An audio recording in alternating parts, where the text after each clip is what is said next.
Ma vie est actuellement tel un labyrinthe dans lequel moi-même je m'y perds. C'est un truc de fou, n'est-ce pas? J'ai récemment eu une succession de petits bobos. J'ai même cru à un moment donné que j'allais perdre la tête. Mais à chaque fois que cela voulait se produire, je me disais à moi-même, Ibrahim, il y a un adage qui dit, ce qui ne tue pas rend plutôt fort. Comme vous pouvez aussi vous en douter, cela a joué sur ma santé mentale et même sur mon travail. Je suis là aujourd'hui et c'est l'essentiel. Qu'est-ce qu'on dit alors? Bonjour mes béchats. J'espère que vous allez tous et toutes bien. Même si c'est pas le cas, vous savez déjà qu'ici ça va aller puisqu'on est entre nous. Vous savez aussi qu'entre nous béchats, c'est l'amour, la joie et la bonne humeur. Sur ce, je ne peux que vous souhaiter la bienvenue sur ma chaîne Ibrahim Lafon alias Papa Congosa. Alors, qu'est-ce qu'on dit une fois de plus? Papa Congosa vous retrouve aujourd'hui pour une histoire un tout petit peu creepy. Même pas un tout petit peu. Pour une histoire vraiment creepy. Pour une histoire vraiment terrifiante. C'est à ce moment que tous ceux qui n'ont pas le cœur bien accroché dans leur poitrine cherchent la route pour s'enfuir. Ben non, je suis en train de blaguer. Vous allez rester là jusqu'à la fin de la vidéo puisque c'est une grande leçon de vie. Maintenant, vous vous demandez de quoi est-ce que va parler l'histoire. Ne vous inquiétez pas. C'est une histoire du style. Après plusieurs années, je rencontre de nouveau ma meilleure amie du lycée. Meilleure amie que j'avais perdue de vue. Et meilleure amie qui est devenue entre-temps super méga riche. Et qui par pitié pour moi et aussi parce que j'avais forcé sur la situation, décide de m'aider à accéder à la gloire, à la richesse et au succès. Mais vous savez, il y a un adage qui dit, tout se paye ici-bas. Je ne sais pas si c'est le bon adage. L'adage dit plutôt, on ne fait jamais rien pour rien. Ceci dit, son aide m'a valu un très grand sacrifice. Il y avait un très grand prix à payer. Je pense que je vais m'arrêter comme ça dans l'introduction. Et je ne sais pas aussi si mon introduction est claire. C'était un tout petit peu touffu pour moi. Même si c'est le cas, veuillez le prendre comme ça mes béchats. Et je vous suggère surtout de rester jusqu'à la fin de cette vidéo. Sur ce, on va arrêter de blablater et on va directement passer à la vidéo. Mais avant, comme il est de coutume pour nous, je vais vous inviter à vous installer confortablement comme je le suis présentement, à vous prendre quelque chose à boire et à grignoter, même si je n'en ai pas, à me poser votre plus gros pouce bleu en l'air pour soutenir les recherches. Et maintenant...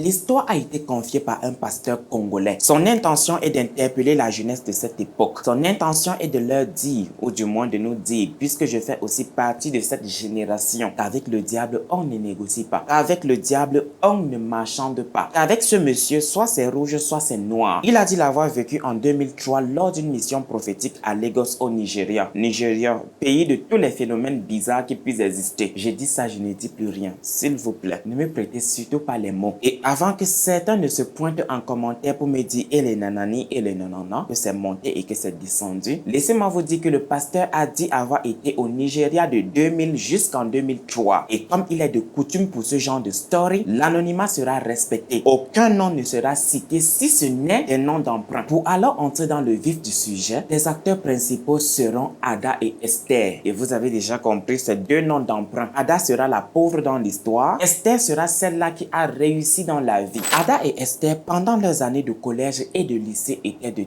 très bonnes amies. Des amies du style ma soeur d'une autre mère. Je pense que nous avons tous connu ça. Mon frère, ma soeur, si toi tu n'as pas connu ça, laisse-moi te présenter mes excuses. Ou du moins, laisse-moi tout simplement te dire Yako. Parce qu'il n'y a rien de plus beau lorsqu'on est au lycée. De dire qu'un tel avec qui je marche est mon ou ma meilleure amie. De dire qu'il est mon frère ou bien ma soeur d'une autre mère. Après avoir obtenu leur diplôme d'études secondaires, les deux se sont séparés. Les deux se sont perdus de vue. Ada, de son côté, après avoir terminé la fac, a cherché en vain du boulot. Pour ne pas se retrouver dans la situation où elle devait commander pour survivre, elle s'est rabattue dans le commerce du charbon. Voilà qu'un beau jour, alors qu'elle est au dépôt où elle a l'habitude de se procurer ses sacs de charbon, elle se fait interpeller par une belle et radieuse jeune dame. La jeune dame sortait fraîchement d'une belle voiture. Ça se voyait de par son apparence que cette jeune dame-là avait réussi sa vie et réussi dans la vie. Réussir sa vie, c'est faire ce que l'on a envie de faire. faire. C'est aussi vivre en cohérence avec ses valeurs et ses aspirations. Alors que réussir dans la vie ne repose que sur des critères de position sociale par rapport à sa notoriété et éventuellement son confort personnel, ou je voulais dire son confort matériel. Laissez-moi comme ça, je suis un tout petit peu troublé. J'espère que cela ne va du tout pas impacter sur l'histoire. En gros, réussir dans la vie, c'est la vitrine, c'est le devant de la boutique, alors que réussir sa vie, c'est l'arrière-boutique. Cette jeune dame qui avait interpellé Ada donnait l'air de posséder toutes ces qualités-là. Bien évidemment que la question ne se pose pas. Bien sûr qu'Ada était abasourdie. Elle ne comprenait pas ce qui se passait. Elle s'est même posé des questions intérieurement en ce moment. Qui est cette femme aux allures de riche héritière qui me parle comme si on se connaissait? Qui me parle en utilisant un ton si amical? Oh my God. Ada, ne me dis pas que tu ne me reconnais pas. Vous allez vraiment m'excuser, madame, mais je crains que ce soit le cas. Vraiment? Oh oui, je comprends. Cela fait très longtemps qu'on ne s'est vu. C'est moi, Esther, ta meilleure amie du collège et du lycée, ta sœur d'une autre mère. Oh mon Dieu, Esther, c'est vraiment toi? Je suis sincèrement désolé. Le problème est que j'ai trop de choses dans la tête actuellement. C'est pas grave, ne t'excuse pas. Dis-moi, qu'est-ce que tu deviens?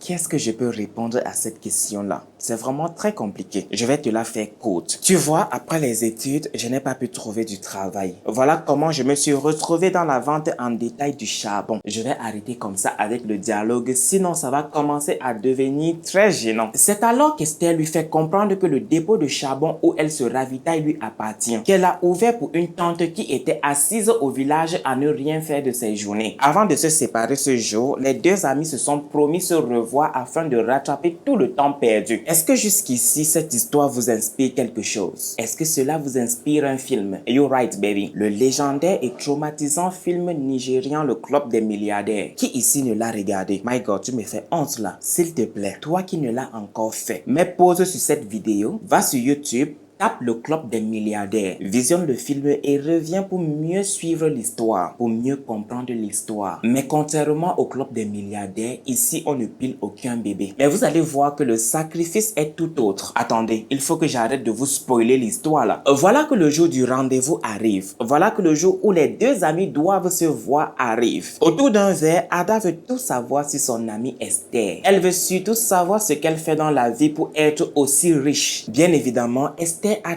toutes les réponses à ces questions. Elle va premièrement lui dire qu'elle est businesswoman et que le dépôt de charbon où elles se sont croisées est l'un de ses multiples investissements. Waouh, quelle femme accomplie. Ada est bien intéressée. Elle veut savoir c'est quoi ce business-là. Elle veut surtout intégrer ce business-là puisque son commerce de charbon ne marche pas. Et elle est bien consciente que ce commerce-là ne va jamais la rendre riche à moins d'arriver à vendre 10 à 20 sacs par jour. Et même si elle y arrive, cela va prendre beaucoup et énormément d'années. Esther est peinée face à la situation de sa copine. Esther est triste quand elle voit sa copine aussi abattue. Amie loyale, elle va promettre de l'aider. Elle va promettre de lui parler de ce business-là. Mais il faut en parler dans un endroit calme et paisible. Voilà qu'elle va de nouveau lui donner rendez-vous, mais cette fois-ci chez elle. Le lendemain, Esther va aller chercher sa copine dans l'une de ses nombreuses voitures. Toujours pour l'épater. Toujours pour lui montrer que sa vie était arrivée à un niveau où celle d'Ada n'était pas encore arrivée. Arrivée chez Esther, Ada n'en croit pas ses yeux. Waouh, quelle si belle maison. Quel si beau parking. Suis-je venu sur terre accompagner les autres? Non. Alors, quelque chose doit être fait et cela dans les plus brefs délais. À l'intérieur, une fois de plus, Ada n'en croit pas ses yeux. Posée sur le magnifique sofa d'Esther avec un rafraîchissement à la main, cette dernière, c'est-à-dire Esther, va ouvrir le débat en disant que hormis les affaires, elle est aussi dans une église. Pas n'importe laquelle des églises. Ok ma chérie. C'est bien pour toi que tu sois dans une église. Où est le rapport avec moi? Je suis venu pour que tu m'exposes ce business-là parce que ça m'intéresse. Je vais aussi faire dans ça et qui sait, très bientôt je serai comme toi. Je vais aussi posséder tout ce luxe que tu as aujourd'hui. Ma chérie, calme-toi. Je t'ai dit que je suis dans une église et une église pas comme les autres. Dans mon église à moi, ce n'est pas à nos fidèles de donner l'argent au pasteur comme on en voit dans les églises d'aujourd'hui. Dans mon église à moi, c'est au pasteur ou au grand maître comme Esther l'appelait, de nous remplir les poches et même de nous remplir nos porte-monnaies. Seriously? Ok, je suis partante. Je suis prête à intégrer cette église-là où le pasteur donne de l'argent à ses fidèles. Ça change des pasteurs que je vois tous les jours là. D'accord ma chérie, ça tombe bien. Demain, on a culte aux environs de 21h. Ceci dit, je t'enverrai un chauffeur qui va te ramener à l'église, qui va te ramener au lieu du culte. Je dois d'abord parler de toi au grand maître. Je dois d'abord parler de toi au pasteur. D'accord, no problème. Nous sommes déjà le lendemain. Beaucoup de lendemains, n'est-ce pas? C'est indépendamment de ma volonté.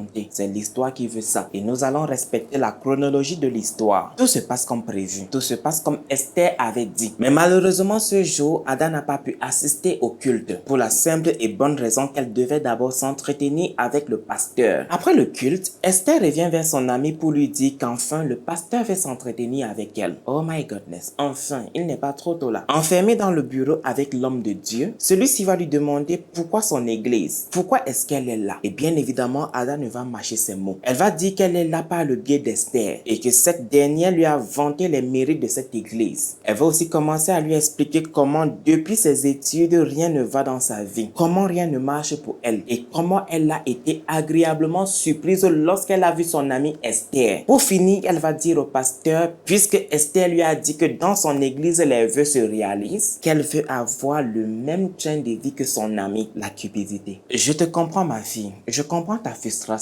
Mais laisse-moi te dire que tu as frappé à la bonne porte. Laisse-moi te dire qu'ici, dans mon royaume, les rêves deviennent réalité comme c'est sorti de ta bouche. Et laisse-moi aussi te dire que si tu as de la volonté, tu auras bien plus que ce que ta copine a déjà. Mais est-ce que tu es prête pour ça? Est-ce que tu es prête pour cette vie? Parce que cette vie-là demande beaucoup de sacrifices. Ada était bien plus que déterminée. Papa, je suis plus que prête. Je suis prête à faire tout ce que vous allez me demander de faire. De cette vie de misère, je n'en peux plus. Et je n'en veux plus. Je veux être comme les autres filles de mon âge. Je veux posséder aussi une maison. Je veux aussi posséder une voiture. Je veux aussi posséder un compte en banque. Après son entretien avec le pasteur et avant de sortir de son bureau, ce dernier lui a donné une eau soit dite bénie. Une eau avec laquelle elle devait se laver pour se purifier. Toujours avant de sortir du bureau de son futur pasteur, celui-ci va lui dire de revenir le lendemain à minuit tapante. Pas avant ni après. Le jour d'après, Ada a fait tout ce que son pasteur lui avait recommandé, ou du moins son désormais pasteur, ou son futur pasteur, parce qu'elle n'avait pas encore subi les rites d'initiation. Je disais tantôt, Ada s'est lavée avec l'eau bénie, et aux 12 coups de minuit, elle était devant la porte de l'église. Elle était plus que déterminée à changer le cours de sa misérable vie. Voilà que son désormais pasteur va lui dire que pour se considérer comme membre à part entière de son église, il faut faire quelques sacrifices, il faut faire quelques rituels. Il a bien précisé si elle est d'accord, bien sûr. Il n'avait même pas à demander. Ada était prête. Ada était plus que déterminée. Ada était prête même à tuer s'il fallait pour sortir de la misère. C'est alors qu'il l'a amenée dans un cimetière. Un cimetière où il initiait ses nouvelles recrues. Parce qu'il n'avait pas seulement Esther comme fidèle. Ça n'aurait pas du tout de sens. Avant d'entrer dans le cimetière, il fallait se mettre dans les conditions. Le pasteur a porté une soutane noire, tandis qu'Ada ne portait qu'un tissu blanc qui couvrait ses seins jusqu'à son genou, ou je voulais dire jusqu'à ses genoux. Quand ils entrent enfin, le pasteur lui demande de regarder autour d'elle et de choisir la tombe qui lui plaît. Après avoir longtemps inspecté, après avoir longtemps regardé autour d'elle, elle a finalement pointé un tombeau du doigt, le tombeau d'une magnifique femme. Très beau choix et vous allez comprendre pourquoi. Maintenant, c'est au pasteur d'entrer en scène. Je ne sais pas si je vais continuer à appeler cet homme pasteur parce qu'il est tout sauf un pasteur. Il est tout sauf un homme de Dieu. Mais pour être professionnel, nous allons continuer à l'appeler pasteur. Parce que dans son église, il utilisait bel et bien la parole de Dieu. C'est à ce moment que vous vous pointez en commentaire pour vous dire que ce monsieur blasphème. Ou du moins qu'il blasphémait. Je ne sais même pas s'il est déjà mort ou s'il est toujours en vie. Je disais tantôt, voilà que le pasteur commence avec des incantations. Des incantations du genre, à toi la défunte. Que toute cette beauté que tu as, ou du moins que tu avais, revienne à ma servante. Que la vie que tu as menée sur la terre avant ta mort revienne à ma servante. À partir d'aujourd'hui, tu seras au service de ma servante. Après quoi, le pasteur a ouvert une bouteille et on aurait cru, on aurait dit qu'une fumée y a pénétré. Puis il a refermé et l'a remis à Ada et lui a dit de la conserver jalousement dans sa chambre et que le contrat avait une validité de 5 ans. Après chaque 5 ans, ils devront retourner au cimetière avec la bouteille, remettre cette cet esprit dans sa tombe et en capturer un nouveau pour que celui-ci continue à travailler pour Ada. Il va rajouter que c'est l'image de la dame morte que les hommes verront quand ils viendront vers Ada. Et pour finir, il va lui dire que si la bouteille commence à bouger avant échéance, cela veut tout simplement dire que l'esprit est soit épuisé ou soit qu'Ada a fait quelque chose de mal, quelque chose qui va à l'encontre de l'esprit. Heureusement, comme je l'ai tantôt dit, Ada avait fait le bon choix. La dame de son vivant était une femme chanceuse, une femme magnifiquement belle, une femme à qui tout réussissait. Vous pensez que ça s'arrête là? Vous pensez que les rituels sont finis?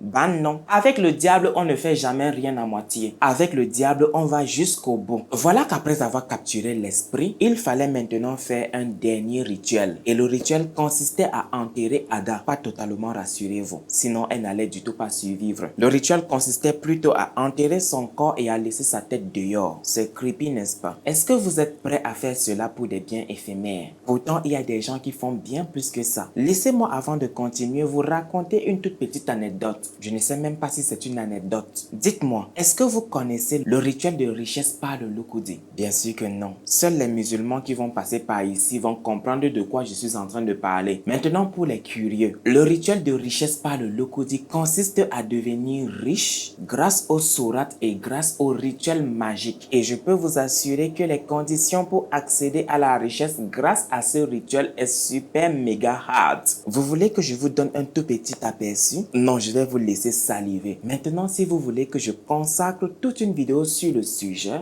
signifiez-le moi en commentaire. Je vous avais bien prévenu. Je vous ai bien dit, je ne sais pas si ce que je vais raconter, si ce que je vais faire sortir de ma bouche est véritablement une anecdote. Après l'avoir enterré, le pasteur a invoqué des esprits, des entités maléfiques pour venir l'aider à travailler et contrôler ses finances. Ce deuxième rituel était vraiment sanglant. Ada devait rester dans cette tombe pendant 3 bons jours. Et comme je l'ai tantôt dit, elle était nourrie. On l'apportait aussi à boire, sinon elle n'allait du tout pas survivre. Pour les petits curieux là, non, Ada n'avait pas été enterrée au cimetière. Ça devait être bien trop risqué. Et les conditions pour devenir riche allaient facilement échouer. Parce que vous savez que les cimetières sont beaucoup visités. Même si le pasteur avait ses gens là-bas, Ada avait été enterrée un peu plus loin. Et dans un endroit isolé. Dans un endroit où personne ne pouvait venir perturber le rituel. Les 3 jours passés, elle a été déterrée. Et après quoi, elle devait se laver avec des parfums spéciaux donnés par son pasteur.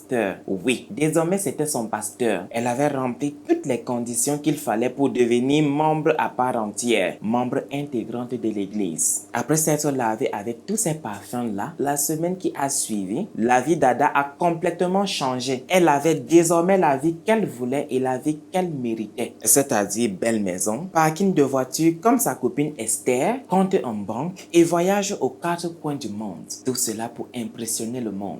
Et puisque nous sommes entre 2000 et 2003, l'Afrique ne connaît pas encore ce qu'on appelle Internet. Sinon, j'aurais dit tout cela pour impressionner Internet. Parce que oui, comme je l'ai tantôt dit, il y a des gens qui font pire que ça. Juste pour montrer au monde qu'ils existent. Qui suis-je pour juger? Pourtant, j'ai moi-même mes propres cadavres dans le placard. Vous vous demandez maintenant certainement où est passée Esther dans l'histoire. Esther s'était définitivement installée aux États-Unis. Vous savez ce que j'aime par-dessus tout avec le diable? Comme je l'ai tantôt dit, on ne négocie pas avec lui. On ne marchande pas avec lui. Avec lui, soit c'est noir, soit c'est blanc. Vous savez aussi ce que j'aime énormément chez lui? Il donne avec la main gauche et récupère avec la main droite. Il demande toujours plus que ce qu'il t'a donné. Et si tu ne donnes pas ce qu'il te demande, vous savez ce qu'il vous reste à faire. Des années se sont écoulées. Ada nageait dans le bonheur. Ada nageait dans la richesse et le luxe. Mais au bout de la 4e année, la bouteille a commencé à bouger. Ada a commencé à suivre des bruits bizarres dans sa maison. Naturellement, elle va appeler Esther pour se plaindre, pour lui dire que la bouteille a commencé à bouger avant échéance. Car si vous vous souvenez bien,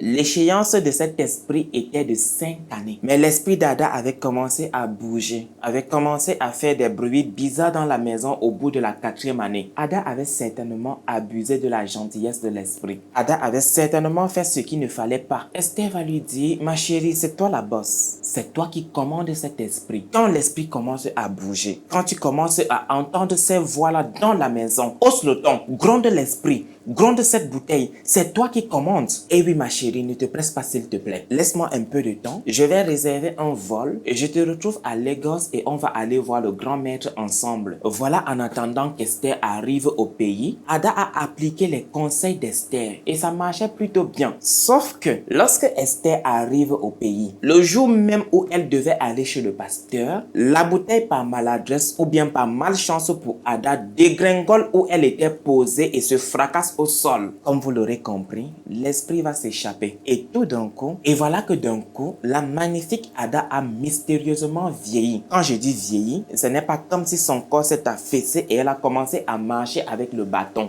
Non. C'est uniquement son visage qui a pris un coup. C'est son visage qui avait vieilli de 90 ans. Bien évidemment, elle ne va remarquer cela sur le coup, puisqu'elle était déjà prête à sortir. Et en plus de cela, elle était au bord de la panique. La bouteille s'était cassée. L'esprit s'était envolé je ne sais où. C'est seulement dehors, grâce au regard stupéfait des gens, qu'elle va comprendre que rien ne va avec elle. Voilà qu'elle va de nouveau se précipiter chez elle. Et face à son miroir, elle va constater l'horreur. La sublime Ada qui se vend. La sublime Ada qui avait tout le monde à ses pieds était mystérieusement devenue une affreuse et triste vieille dame. Face à ce lamentable constat, elle va appeler sa copine Esther pour lui raconter les nouveaux événements, pour lui dire qu'elle ne peut du tout plus sortir parce qu'elle a une mine affreuse. Et surtout que la bouteille a dégringolé et s'est brisée en 1000 morceaux. Ada, tu es mal parti. Ada, tu es mal barré. La bouteille a fait quoi? La bouteille s'est brisée. Où est passé l'esprit? L'esprit s'est envolé. Esther va tout de même la rejoindre et quand les 12 coups de minuit vont sonner, les deux amis seront déjà devant la porte de l'église. Les deux amis seront déjà devant la porte du pasteur. Il faut que ce dernier trouve une solution et cela le plus vite possible. Mais malheureusement, cela ne sera du tout pas possible. La bouteille s'est cassée. Où est passé l'esprit? Le pasteur va dire que certainement l'esprit est déjà retourné dans sa tombe tout seul. Pourtant, si elle doit retrouver son apparence, il faut que c'est lui et puis elle qui aille remettre l'esprit dans la tombe, comme il était prévu à la base. Même le pasteur n'avait aucune solution pour Ada. Elle était condamnée à vivre avec cette apparence-là. Et elle était aussi condamnée à retourner dans la pauvreté, puisqu'elle n'avait plus d'esprit pour travailler pour elle et contrôler ses finances. Et je vous ai aussi bien dit que pour attraper un autre esprit, il fallait toujours que ce soit elle et le pasteur qui se rendent au cimetière avec la bouteille, remettre l'esprit dans sa tombe et en capture un nouveau. Cette histoire a vraiment l'air d'être un bon film. Que le Seigneur me donne les finances pour que je puisse réaliser cela. Ada s'est effondrée. Elle est rentrée chez elle et s'est enfermée et est tombée dans une terrible dépression. Elle a compris en ce moment que la cupidité, que ses yeux qui étaient plus gros que son ventre, que la part facile du gain venait de la condamner pour toujours. Mais voilà qu'un jour, elle a eu à cœur d'aller se confier à une amie. Et cette amie-là était une cliente quand elle était encore vendeuse de charbon. Cliente avec qui elle avait noué de très bonnes relations. Mais je peux vous dire que lorsqu'elle est devenue riche, lorsqu'elle nageait dans le bonheur, elle avait oublié cette amie. Mais cette dernière était une fervente femme de prière. Cette dernière n'était pas du genre à tout garder dans son cœur. Quand Ada s'est confiée à elle, elle a eu pitié d'elle. Elle a commencé à la soutenir avec des prières. Et un jour, elle lui a dit, si ça ne te dérange pas, je peux t'amener dans mon église. Et rassure-toi, ce n'est pas une église comme celle dans laquelle tu étais. C'est une église où on prie le véritable Dieu. Et comme vous l'aurez une fois de plus compris, c'était l'église où se trouvait le pasteur congolais. À cette église, on lui a demandé de se confesser pour une rémission totale, ce qu'elle a fait. À cette église, on lui a demandé d'accepter Jésus-Christ comme Seigneur et Sauveur personnel, ce qu'elle a fait. À cette église, on lui a surtout demandé de ne plus jamais retourner voir ce charlatan. Ce qu'elle a fait. À cette église, on lui a dit d'abandonner tout ce qu'elle avait obtenu grâce à ce rituel. Ce qu'elle a fait pour un début. Vous allez comprendre pourquoi je dis pour un début. Et voilà que grâce aux prières et à l'intervention divine, elle a commencé à retrouver son apparence normale. Elle a commencé à retrouver la guérison. Mais vous savez, il y a un adage qui dit, chasser le naturel, il revient au galop. Voilà qu'un beau jour, Ada n'en pouvait plus de la pauvreté. Elle n'en pouvait plus de la crasse autour d'elle. Elle avait goûté à la richesse. Elle avait goûté au bonheur. Et aujourd'hui, elle avait aussi retrouvé son apparence normale. Elle avait totalement retrouvé trouver la guérison. Elle s'est dit, pourquoi ne pas retourner voir Baba? Pourquoi ne pas retourner voir le grand maître? Pourquoi ne pas retourner voir le pasteur? Cette fois-ci, je vais faire les choses autrement. Je vais faire les choses différemment. Je ne vais plus poser la bouteille si haut. Je vais la poser en bas. Je vais même la poser au sol. Mais vous savez, on ne tente pas le diable deux fois. Il y a un adage qui dit, évite la route où un serpent a failli te mordre. Parce que si ce serpent te voit à nouveau, il va t'avaler. Et bien entendu, ça n'a plus marché comme elle avait espéré. Puisque le lendemain, Ada sera retrouvée morte dans son lit. Vous voyez où la cupidité peut nous amener? Vous voyez où la part du gain facile peut nous amener? Je le redis encore. Et ça, c'est une dernière fois. On ne négocie pas avec le diable. On ne marchande pas avec le diable. Le diable est un gros menteur. Il vous donne avec la main gauche et il reprend avec la main droite. Il vous donne une baguette. Il vous réclame une boulangerie. Et si vous ne lui donnez pas la boulangerie, gare à vous. De toutes les façons, je pense que nous avons terminé. Un bon entendeur s'aligne. Bon, mes chers Béchats, qu'est-ce qu'on dit? Oh, bah, mais avant de se quitter, j'espère que vous avez passé un agréable moment en ma compagnie. J'espère que vous avez regardé aussi cette vidéo jusqu'à la fin. Si c'est le cas, n'hésitez pas à m'écrire en commentaire. On ne marchande pas avec le diable. Je sais que c'est long. Sur ce, on se reprend à très bientôt. May God bless you, kids. Mais avant, lâchez-moi votre plus gros pouce bleu en l'air. Partagez la vidéo pour que notre communauté puisse continuer à s'agrandir. Hop hop hop, mes Béchats, revenez s'il vous plaît. Ne faites jamais confiance en qui que ce soit. Gardez toujours vos gros yeux grands ouverts, car c'est votre propre orteil qui joue aux innocents. C'est votre propre orteil qui joue aux innocents, qui finira un jour par vous trahir, qui finira un jour par percer votre chaussure. Mais vraiment, on a beaucoup de souffrance. On a beaucoup eu la tort. On est souffert. On est tellement souffert maintenant. Mais vraiment, on a beaucoup de souffrance. On a beaucoup eu la tort. On est souffert. On est tellement souffert maintenant.